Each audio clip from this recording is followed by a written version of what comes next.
Hi there, this is Mark from sunny old England, central England, Birmingham area. For all those that are tripler fans, i.e. T160 Trident 1975, this is the one with the starter version and the incanted engine. Just thought I'd give a video because there isn't many about, and some of the old manuals aren't that great, especially the genuine one. Doesn't give you much information on how to retime the kickstart or reset the kickstart after you've removed the cover. Only reason I took this off was to change the seal, as it was leaking oil. So a couple of items I want to show you today. One is how to actually set the kickstart up. I've tried this many times now, I managed to get it to work in a decent manner. There are a lot of forums that say, or chat groups that say how to do it. Some of those are accurate, and I will advise as to which ones are. There are some chat strings that will show you that. First of all, when this comes off, this bar resets, so it'll automatically spring back because it's under tension. So there is a way of setting that up. Firstly, when we set up the unit, I'm just going to turn this over just real quick. This bit here does come out. So you want to take that off the shaft, which I'll show you shortly. Behind there, just inside this crevice here, or this hole, there is a race for a bearing, needle roller bearing. That race will come out, it's just a small collar, and it goes behind here. That must sit in the race of the bearing, or the actual bearing itself. And this needs to be in line with the hole for the rod to go into, selector rod. So I'll just put that back. I'll show you how to time that shortly. Two pitfalls as a result of me trying to do this that I've noticed. All of this is pretty static, so don't worry too much about this as it is. Bike must be in neutral. This selector shaft has to have this is where the race goes on the bearing. This is where the needle roller will go on that other item I've just shown you, and it needs to be tight with a nut, so that shouldn't be too much of a problem. Obviously drain the oil out.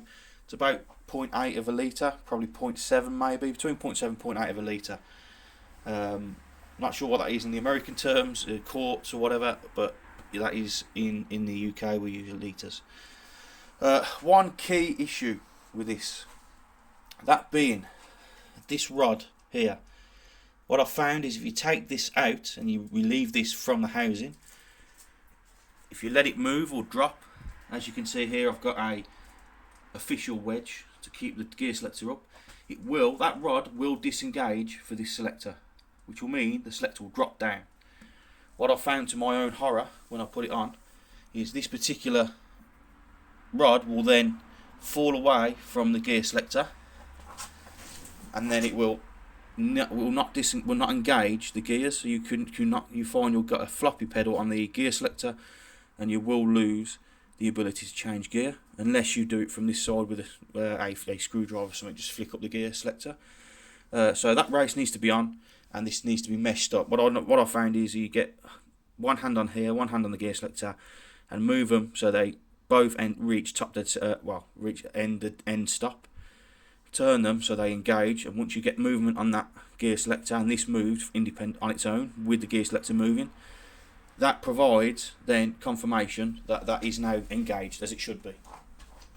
The way I've done that is made sure that it is central, in a central location, and made sure that there is just something under there to stop it moving down. That is it. That's purely out of balance. Now we've got that sorted, we'll start looking at timing. Now I'm not going to show you how to putting it on straight forward, but what we need to do is this needs to be turned, so you can see here,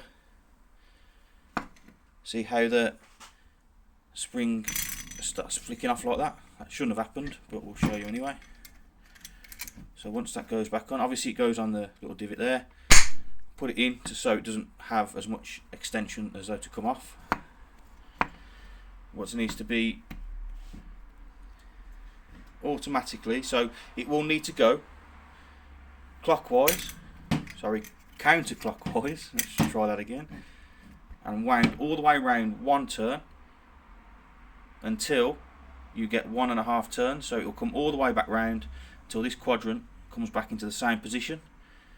Once that quadrant's in the same position, you can then, that should be spring loaded. Don't worry if that arm wants to move back all the time. Yeah, because naturally it will want to do that. Once it's engaged with the gearbox onto there, it will start, and once you've engaged the mechanism, it will naturally fall into the position it needs to. Okay, so that is very crucial. So it's round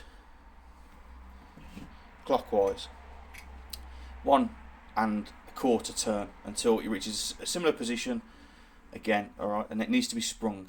If you just take it off and then put it on in the manner that you took it off on, it will not work. It will just, the pedal will just flop, and it will constantly engage the gear. Okay, so obviously feel free to comment. I'm quite happy to for further discussion, or if you want to contact me, or if you feel that I'm not doing this right, absolutely give me a call or give me a message on below, and we'll go from there.